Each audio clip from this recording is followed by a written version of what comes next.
As a city, Coventry has given us a place to flourish and thrive. We've now got to secure it for our children and their children after them.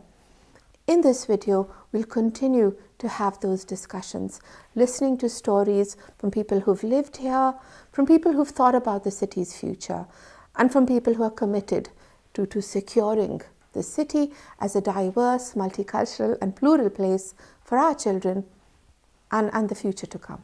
I think if we talk about youngsters, the most important thing is to teach them to trust their intuition, because it's a phase of learning and there's a lot of information to take in, and because they learn from example, it's the only thing that they learn. If they see congruencies, this is how you do it. If they see incongruencies, this is not how you do it.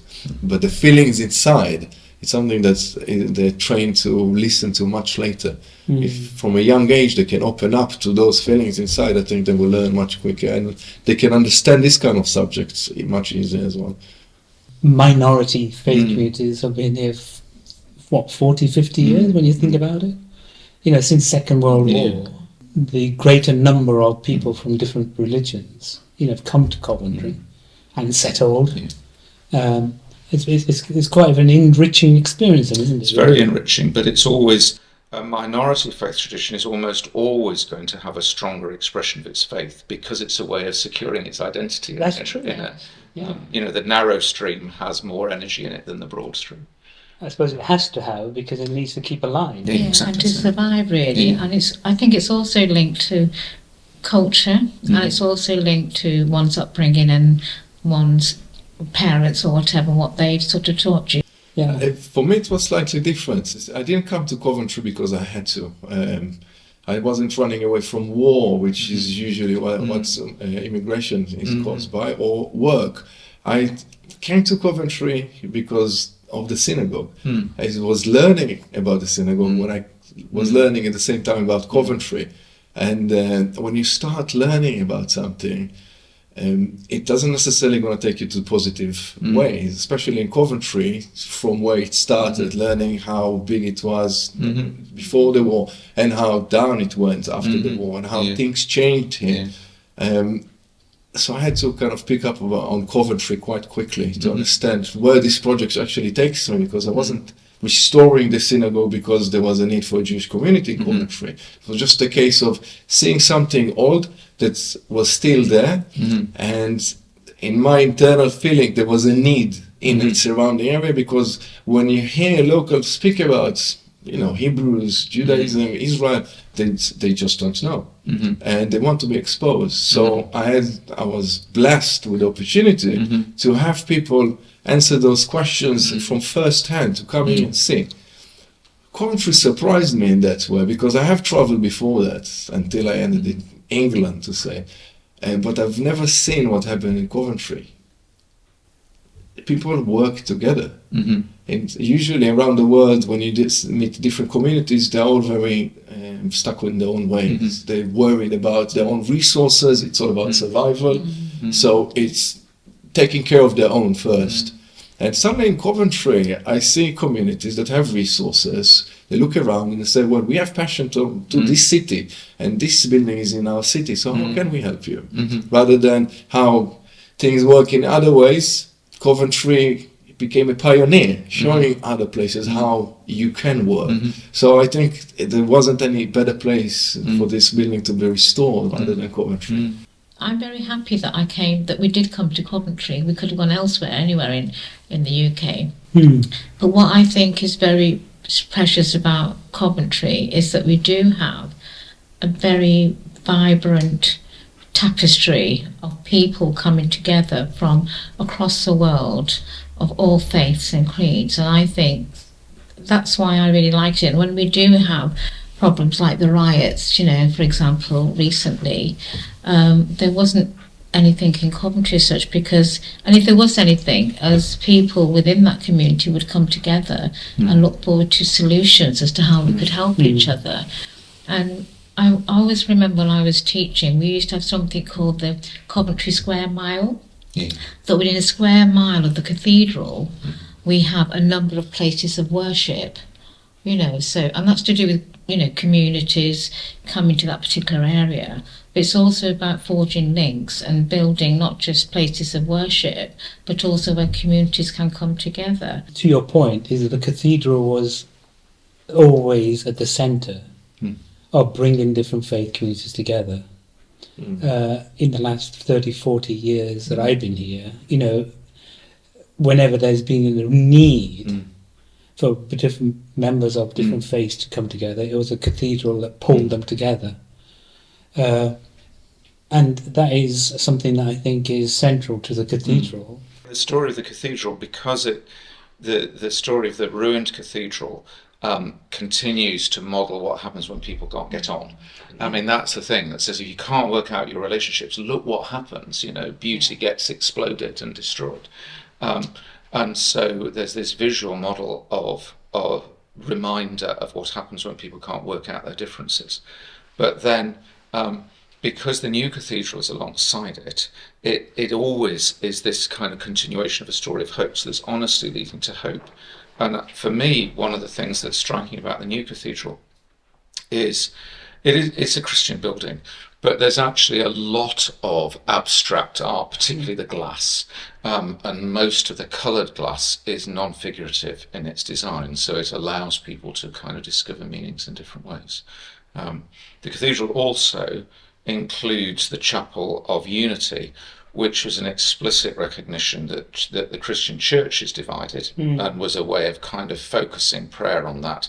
But by the time I arrived in the cathedral 12 years ago, it seemed clear to me that we needed to interpret that in many ways as a place that recognises the world of faith is divided, and it's an obvious place to gather together to seek the common hope that we're looking for. The original story of the cross of nails, that is so beautiful in the sense that a devastating act happened one night, but in the morning, we found hope in the sense of the nails being welded together through fire. And in that, the formation of the cross of nails, which today is international. And becomes, so that is the real point of the cathedral, that what could have been a symbol simply of destruction became a symbol of hope. It doesn't deny the destruction, but it turns into a symbol of hope, and that hopefully is the story. Partly because it's so big, it has a lot of space, and so hopefully it's sufficient space for people to discover their own meaning. I think part of that is Coventry reinvents itself every so often, and that's in all fields. So, for example, in education, we had the first sort of, drop-down curves for people that had disabilities. That was in Coventry. We had an organisation that actually worked with providing children for whom English was a second language, and that was set up. So my sort of background in education, multicultural education, and community education was the first here in Coventry about involving parents, schools together with children, working together. Those ideas came from here in Coventry with the help of the various universities. So I think this thing about working together, it's almost like it's in our blood kind of thing. Internationally, we were known as a centre of some of the resources that we produced and all the rest of that. City of Sanctuary, for example, welcoming refugees and asylum seekers. We are a city of sanctuary, but there was a lot of work done here between refugees and asylum seekers and supporting them. But much of it is prompted by something, if you like, disastrous thing, isn't it? A lot of it is a response. Persecution. Yeah, persecution. Is it like Lady Godiva as well now? Yes. Yeah.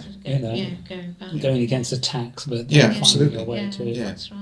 An extraordinary story, foundational story of the city, actually, which has obviously become kind of slightly degraded in popular culture, but it is an extraordinary story of somebody standing against wealth and position, as it were. And, it's about justice and equality, exactly. isn't it? And finding a creative way of expressing that. And that's the other thing. I think the creativity in the city is extraordinary, and just finding a way, and that keeps manifesting itself in so many different. I think in that way, it's sort of showing how to demonstrate, how to be against something, but in a peaceful manner, but actually sending the message back to say, actually, this is not fair. To me, Coventry has welcomed and embraced us and my family, and we owe it everything. So, in terms of loyalty, that's amazing. But I think many people, and a lot of people would say that. I think. Yeah, I mean, I've lived abroad and everything, and came back to Coventry. So I suppose being sent to Coventry, it's really interesting. Yeah.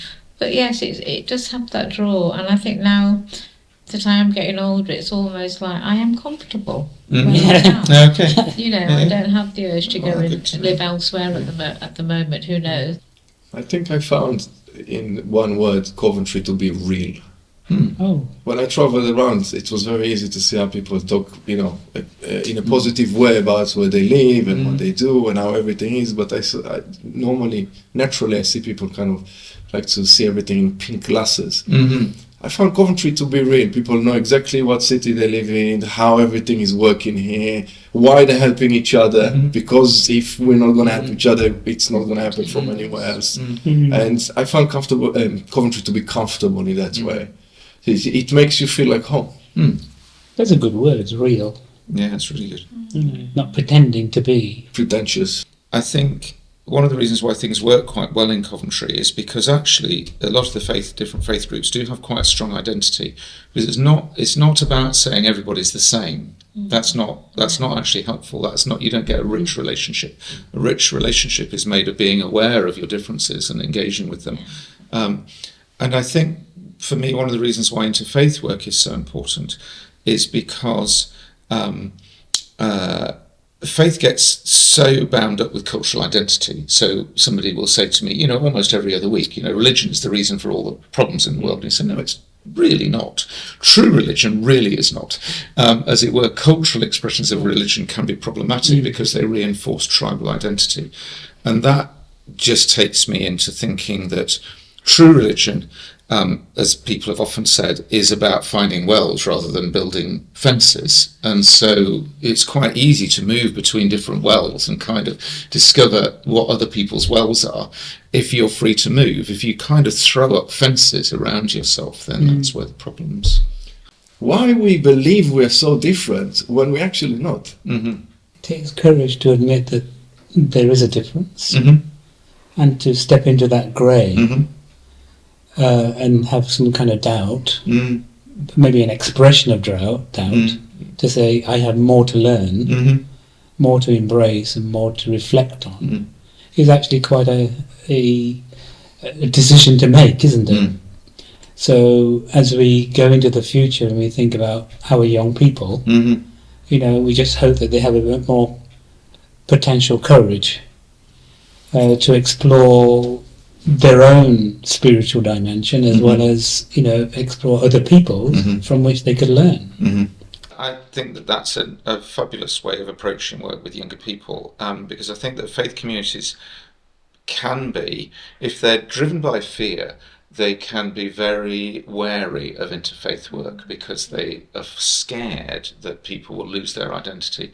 My experience of being in Coventry, which has been the richest interfaith experience of my working life, is that actually it's strengthened my Christian identity in ways that I would not have anticipated. It's helped me identify the things that I really value in my faith, because if you live with something all the time, you can cease to value it because you don't notice it, But I think that's been really helpful. And my wife is a hospital chaplain working in an interfaith team, and she often quotes one of her Muslim colleagues who says, one of my roles in this team is to help you to be the best Christian that you can be, and to enable and to receive your helping me to be the best Muslim I can be. And that's been an immensely rich way of engaging for me. Actually encountering people who ask you questions exactly only deepens, I believe, absolutely one's own